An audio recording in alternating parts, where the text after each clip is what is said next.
یہ دیکھ لیں، یہ دیکھ لیں کیا ہے، یہ کیا ہے؟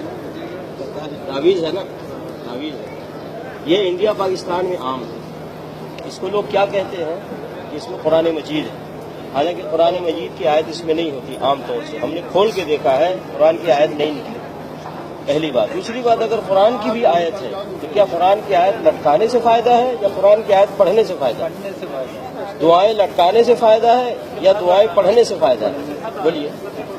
اگر کوئی کہتا ہے نہیں یہ قرآن لٹکانے سے فائدہ ہے تو قرآن کو اللہ نے شفا کہا، تو اس کو اگر لٹکانے سے فائدہ ہے تو اللہ نے شہد کو بھی شفا کہا ہے نا، تو شہد کو لٹکا لیا جائے تو فائدہ ہوگا یا شہد کو کھائیں گے تو فائدہ ہوگا؟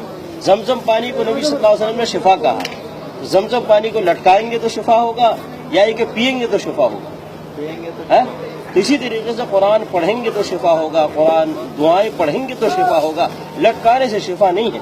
نبی علیہ الصلوۃ والسلام جب کسی مریض کے پاس جاتے تو دعا کرتے، اللہم رب الناس اذهب الباس اشفی انت الشافی لا شفاء الا شفاؤک شفاء لا یغادر سقما۔ نبی علیہ الصلوۃ والسلام اس مریض کے لیے دعا کرتے تھے، اس کو تعویذ نہیں دیتے تھے کہ لٹکا لو، ہے کہ نہیں؟ تو اس طریقے سے قرآن کے پڑھنے سے شفا ہے، قرآن دعائیں پڑھنے سے شفا ہے، لٹکانے سے شفا نہیں ہے میرے بھائی۔ اس لیے یہ سب کام نہیں کرنا میرے بھائی۔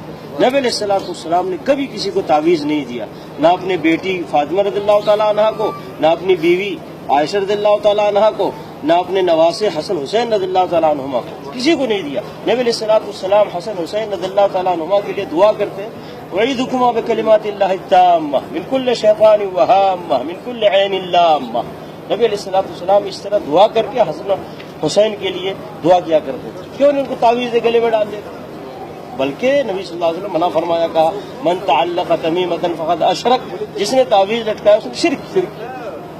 تو تعویذ میرے بھائی اسلام میں نہیں ہے، دین میں نہیں ہے۔ اب اس کے بعد لٹکائیں گے، بولیے، نبی علیہ الصلوۃ والسلام کے خلاف کوئی کام کریں گے؟ نہیں کریں گے نا، نہیں کریں گے نا، کیوں نہیں بول رہے؟ یعنی نبی صلی اللہ علیہ وسلم مخالفت کریں گے، نہیں کریں گے نا، تو اس میں تعویذ بھی پہننا نبی صلی اللہ علیہ وسلم کی مخالفت ہے، کریں گے یہ مخالفت؟ نہیں کریں گے، سیدھی سی بات ہے، جو نبی صلی اللہ علیہ وسلم سے ثابت ہے وہ کریں گے، جو ثابت نہیں ہے وہ نہیں کریں گے، سیدھی سی بات۔ نبی علیہ الصلوۃ والسلام کی مخالفت کرنا کوئی اجر ہے، ثواب ہے؟ بہت بڑا گناہ ہے۔ نبی علیہ الصلوۃ والسلام کی پیروی کرنا یہ ثواب کا کام ہے، یہ نیکی کا کام ہے، سمجھ گئے میرے بھائی؟ اس لیے اگر کوئی مولوی، کوئی مفتی، کوئی حافظ قرآن اگر یہ چیز دیتا ہے تو نبی صلی اللہ علیہ وسلم کی مخالفت کرتا ہے۔ ہم نبی صلی اللہ علیہ وسلم کی مخالفت نہیں کریں گے، حافظ صاحب کی، مولانا صاحب کی، قاری صاحب کی، مفتی صاحب کی مخالفت کریں گے، کیونکہ ہم کو اللہ نے اپنے ساتھ اپنے نبی کی پیروی کا حکم دیا، یا ایھا الذین آمنوا اطیعوا اللہ واطیعوا الرسول، اے ایمان والو اللہ کی اطاعت کرو، اللہ کے رسول کی اطاعت کرو۔ کسی مولانا صاحب، مفتی صاحب، حافظ صاحب، قاری صاحب کی اطاعت کا حکم نہیں دیا گیا ہم کو۔ اس لیے میرے بھائی خیال کریں، نہ یہ آپ لیں کسی سے نہ دیں کسی کو، بلکہ اگر آپ نے اس کو نکالا کسی کے گلے سے تو آپ کے لیے بڑا ثواب اور اجر۔ اور قرآن پڑھیں، قرآن پڑھیں، قرآن پڑھیں، قرآن پڑھنے میں شفا ہے، قرآن سمجھ کر اس پر عمل کرنے میں ہدایت ہے، اور دنیا میں عزت ہے اور آخرت میں نجات ہے، سمجھ گئے نا میرے بھائی؟